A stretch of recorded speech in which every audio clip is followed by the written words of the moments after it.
How to add a transition between clips in DaVinci Resolve. First of all, open your project in DaVinci Resolve and make sure you have at least two clips placed next to each other on the timeline.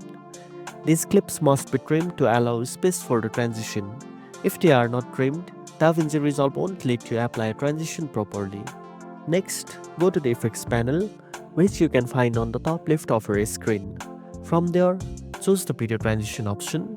You will see a variety of built-in transition like cross dissolve, blur dissolve, and others. Now, simply drag your desired transition and drop it between the two clips on the timeline. When the transition appears, you can click on it to adjust the duration and alignment. Whether it starts at the end of the first clip, the beginning of the second, or equally between both.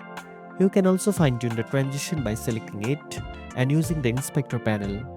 This allows you to change the style, duration, or even add edging for a smoother effect. And that's it. Now you know how to add a transition between clips in DaVinci Resolve. If you found this video helpful, don't forget to like, share, and subscribe for more tech tips. Thanks for watching, and I'll see you in the next one.